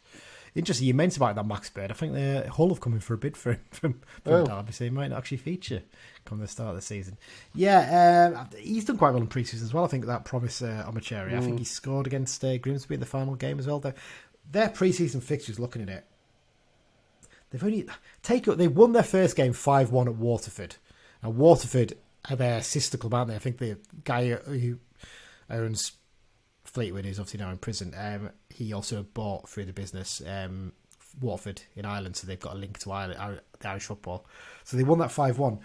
In the remaining 6 games, they've only scored 3 goals, which, considering the 2 attackers they've got, suggests it might be a little bit of a struggle for them. And Ben did mention they're very much a team that tries to nick games 1-0 last season, and that might be the case again this season. Yeah, well, I think looking at them, I can see the quality up front, but I can't quite see where the service is coming from. Mayer, I suppose, is one player who might make a difference there, possibly. Yeah. But yeah, they are very much part of the Furniture in League One, though, aren't they, when you look at it? They're in their 10th season at 30 level, which, yeah, considering they were playing in the North West Counties Division 2 back in 1997, 26 years ago, it's quite something, isn't it? The fact that they've now spent 10 years at this level and playing alongside their local rivals, Blackpool. They probably never thought they'd play in a league fixture, would they? When you think back to it. So, no, it's incredible. Yeah. Because, I think they're only founded in 1997, I think. I think what it is, there's been a club called Fleetwood for years and years, and there's a couple of times where the club's gone or been liquidated, but then reformed. They were called Fleetwood Freeport, I think, and then they changed to Fleetwood Town round about that time, I think, possibly, I think that you said, but you're right there. I think this current incarnation's round about that period, 97, I think it was when it was formed, so yeah, quite incredible, really, when you think about the rise. And, their own Andy Pilley, we've mentioned that before, you obviously heard that in the chat with Ben. Yeah, he's ploughed a lot of money into the club through him and his business, and, the facilities they've got there at Poole Farm is quite incredible, isn't it, when you look at it, compared against what we've got at Brunton Park. It's does make you very envious, but you do wonder how it's going to affect them, because undoubtedly he still owns everything. So do the business really want to continue to fund a football club? I don't know. It's a hard one to judge, isn't it? But sometimes as well with fraud cases, people have their assets frozen and all sorts. So yeah, I don't think any of that's happening with this, because I think of the way it's happened, it's very different. I think I do think. I think short term. I think actually this season, I think I'm sort of now in agreement that it's probably not going to affect them as much. But I think you probably find that in the next few seasons they're going to have to become even more self-sufficient in terms of producing these young players through their development squad and things like that. I think that's what they're going to really need. Yeah, because I think they were getting decent gates when Blackpool fans were boycotting them with the Oystons and all that. But then obviously they've started going to Blackpool again, and the gates aren't. I'd say that maybe the lowest. Well, they're not the lowest. No, to be fair, I'm just going to load it up now. So last season, looking at the average attendances, the lowest in the division was Accrington, who would get 2,988. Then you got Forest Green. They're actually. I'm just looking here. Fleetwood were 21st in terms of average attendances. The average attendance was just under 3,500, which, considering it's a town of 25,000 people, realistically, you've got Blackpool right on your doorstep. It's not bad going, really, is it? Yeah, it's not terrible. I mean, it covers there's quite a few sort of little towns sort of outside it. But again, obviously, a lot of they're also just outside Blackpool as well. So most of those people are going to grow up to support Blackpool, realistically. So that's what you'd probably expect.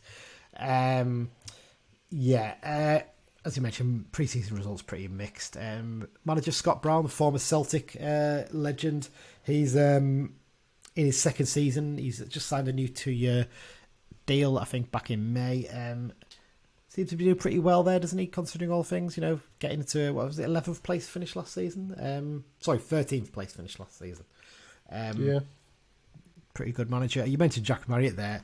They've already had interest in him from other clubs. Obviously, Oxford have bid 400k apparently for him in the last few weeks. So Oxford have thrown a bit of money about this pre-season, I think, and trying to get him to sign for them. So if they can keep hold of him, that would be really good. If they lose him, they're going to have to get a replacement in pretty quick, I think, because it could be a real challenge, I think, if they lost Marriott in terms of goals this season. Yeah, definitely. But they seem quite happy to keep him, so you'd expect he's probably not going to go anywhere. Right.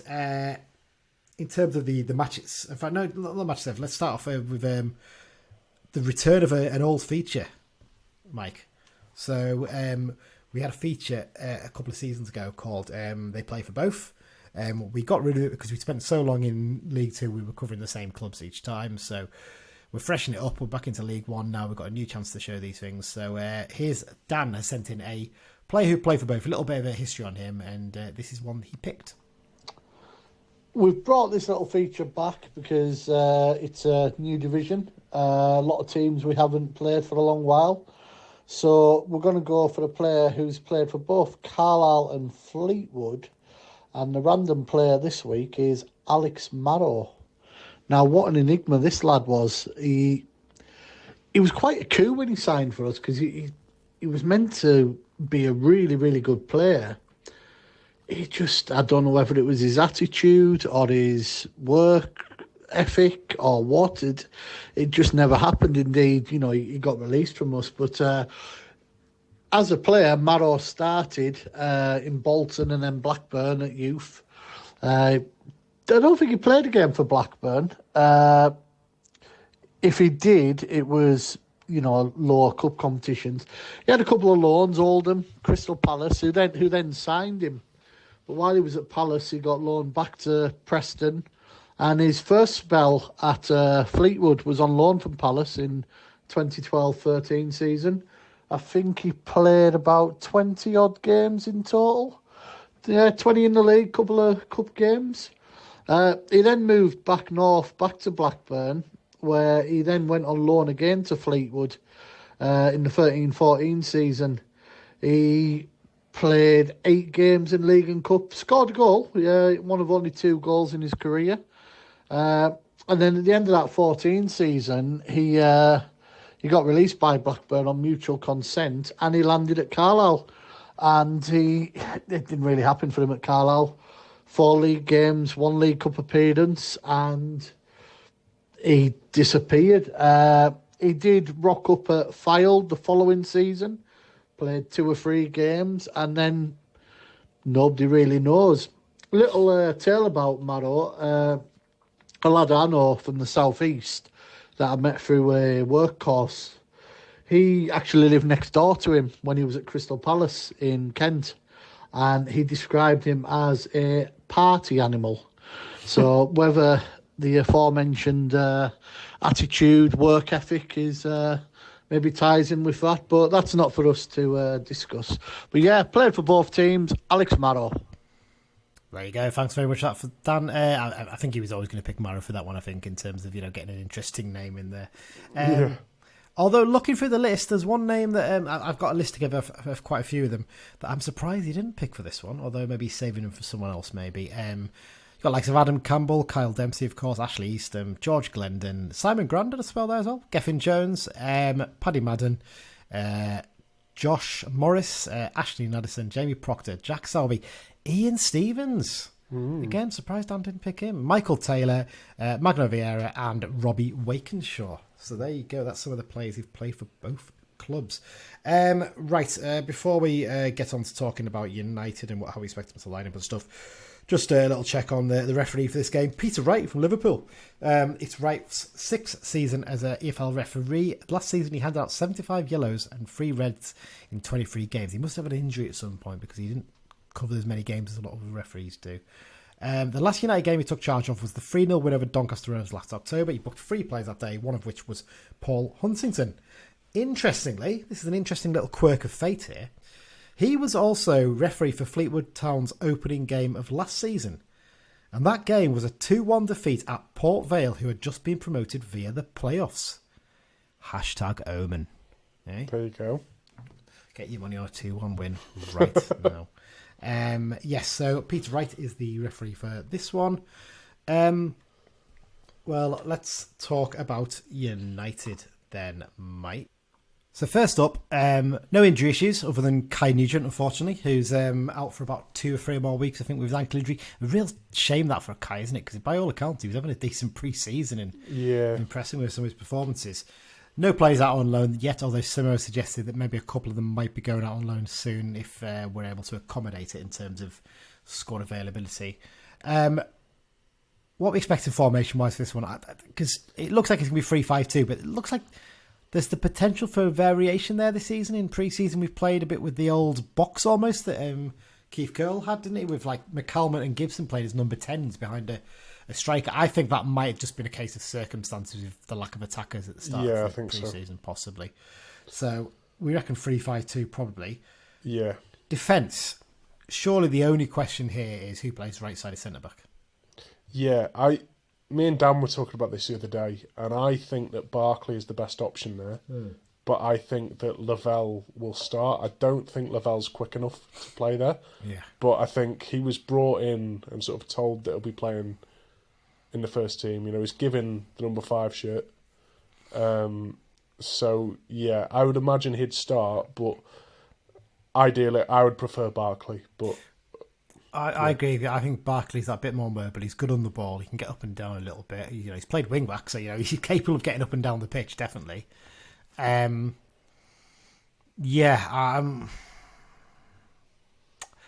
think I would prefer to see Barkley starting there 100%. I think the rest of it picks itself. Holy in goal, obviously, and then Back and Arm as your wing backs, and Mellish and Huntington in the other positions. Yeah. So I think it's a straight fight between them. I'd like to see Back, but I think you're right. I think Lavelle will start there. And I know Feeney was not quite as mobile as centre back and not maybe as quick, but he was solid enough in that area, wasn't he? You know, he could get about the pitch a bit, so he wasn't too bad. So yeah, straight fight between those two. Midfield, our feeling isn't it that Guy and Moxon start. That's a given. I think Guy's been very impressive in pre-season. What I've seen of the clips of games, winning the ball back, and that's going to play a big part for us this season. Because I think we're going to be playing on the counter a lot more even than we did last season at times. So Guy and Moxon, who then goes into the third place. Well, that's the thing. I think in terms of footballing ability, I think McGeoch is probably our next best midfielder. But I think he's maybe a bit too similar to Guy and Moxon. I think you need someone who's going to get forward and get into the box and stuff a bit more. So I'd maybe say McCalmont. You wouldn't start Gibson there? No? Nah, well, it's one of them. McCalmont, Gibson, whoever, let them stake a claim for the first team, and if they're not performing, bring the other one in. I think Gibson's got that little bit more quality on the ball. I'd be inclined this season to use Gibson more at home in that role and maybe McCalmont away, but I think McCalmont will start there. I think he'll go with that midfield three from last season, keep it solid, perform pretty well towards the end of the season, so I think he's going to stick with that. The big question is up front. Now, I've put in the thing here, I think surely Edmondson starts. Because I think he's been the most impressive striker in pre-season. He's got a few goals under his belt and he's looked very lively whenever he's played. You know, he's got so much pace to burn as well, hasn't he? Which is a really big thing. Who do you start alongside him? Do you go with Garner maybe and just have a little bit of a battering ram, especially against his former club? Maybe he might want to impress. Yeah, maybe. Ideally, going forwards, I wouldn't want to see Edmondson and Garner start together, but there's question marks over Maguire's fitness. So I'm a little bit unsure. Edmo could do the running, can't he, as well? That's the thing. You can tell him, rather than being the target man, you do the running, let Garner do the target man work. Yeah, you can do. But yeah, a lot depends on Maguire's fitness. I think for now, it wouldn't surprise me if we see Maguire come more off the bench until he's more up to starting. So it wouldn't surprise me if it's Garner and Edmondson up front. But we feel to fight with those three, don't we, really, for those places? Because Gibson has played as an attacker in pre-season, actually, hasn't he? He's played up alongside Edmondson a couple of times, so he might be consideration. I think he's likely to play a striker there, though, isn't he? Yeah. Playing a winger. I think playing one up front at home against Fleetwood on the opening day probably wouldn't go down that well. I think it's fair to say. Subs-wise, then, this is where you got a question, because we've got a few options now. So what do? Breeze at the moment is your sub keeper, isn't he? Yeah. I presume Plant is going to be one of the subs as well, having come in on loan. So Maguire, I'm guessing whether he's fit or not, he's going to be on that bench, isn't he? So that's your attackers. Yeah. So what do you do in terms of midfielders and defenders? Well, defenders, we said Lavelle or Barkley start. Yeah, so whichever one isn't starting on the, starting goes on the bench. Midfield, I'd put McGeoch on there. Yeah. And then again, we said sort of Gibson or McCalmont, whichever one starts, the other one goes on the bench. And then what's that? 2 more spaces on the bench? Yeah, so you've got a space for either to have another defender or 2 midfielders, basically. Oh, sorry, no. I don't know what or a midfielder. Yeah, sorry. Yeah, well, I feel all your midfield boxes are ticked there. Maybe Robinson. Did it feature in the last pre-season game? I know it was an illness or injury, I think it was, wasn't it, that reeled him out. So I'm with you, but I think I'd put Ellis as that final defender. Yeah, maybe. Adaptable. And the midfield one I'd find tough because you've just said that, and we've left both Charters and Harris out, who've both done fairly well. That's very true, yeah, I didn't even think of that. So we're quite well blessed with options in midfield, aren't we? That's the one big thing there. I think Charters gives you a bit of versatility because he's played left wing back a bit when he was at Gateshead. Yeah, and he also by all accounts he's not the best there, but yeah, he's a good option to have on the bench. Yeah, it'll be interesting to see what happens. I suppose we've covered in terms of the next up and coming fixture. I think Johnny covered that quite well for us in his little bit. But yeah, Fleetwood, Harrogate, Oxford, Wigan, Exeter, and Port Vale through the opening 6 fixtures. I know Harrogate's in the cup, but not a bad set to have, is it really? No, not at all. I think that Harrogate Cup game, so as we've touched on, there's a few places in the starting 11 that nobody has their name in that spot in stone, and hopefully a bit of rotation at Harrogate.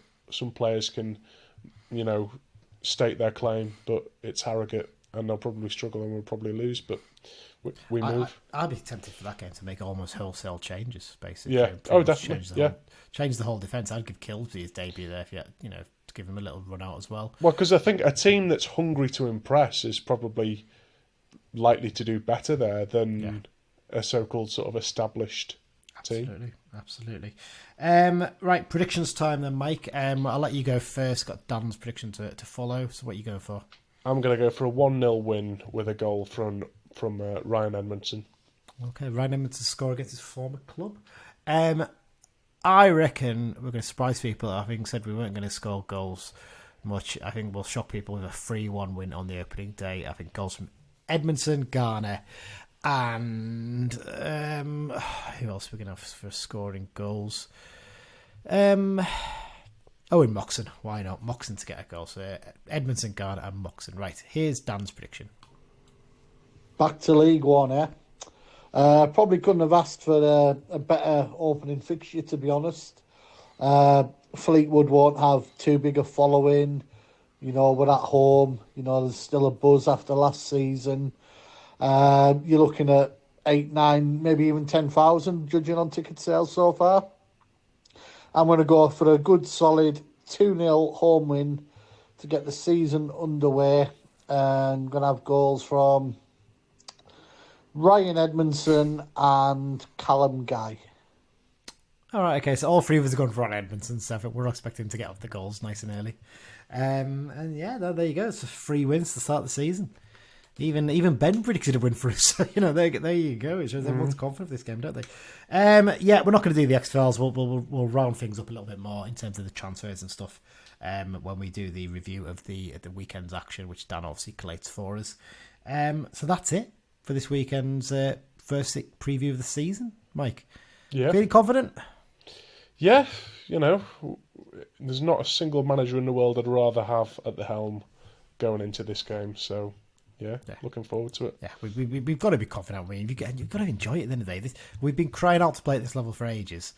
Let's go out there and let's make a proper noise at Brunton Park this weekend and make it a horrible place for teams to come. That's definitely. And whatever happens in the season, wherever we finish, I think there's a lot of good days and good days out to be had. And let's just enjoy them. We've had a few god awful days over the past few years in League Two. Let's just enjoy it. Absolutely. Mike, thank you very much for joining me. Thanks once again to our sponsors, the London Branch, for their support this season. Hugely appreciated. Again, find out about them at their website, carlisle.londonbranch.org. They're also spotted about away games. They're selling copies to Hit the Bar, so just go up and ask one of them about joining, and I'm sure they'll be able to help you out. Upcoming episodes, hoping to do a Fleetwood match review straight after the game, probably, or maybe record it on Sunday. We're going to see how we can fit it in. And then we'll do a little preview. This is one where we will do a preview also in that episode, because we've got to preview the Harrogate Cup game. We'll try and fit that one in too if we've got time. So there you go. So thanks everyone for listening, and up the Blues. Up the Blues.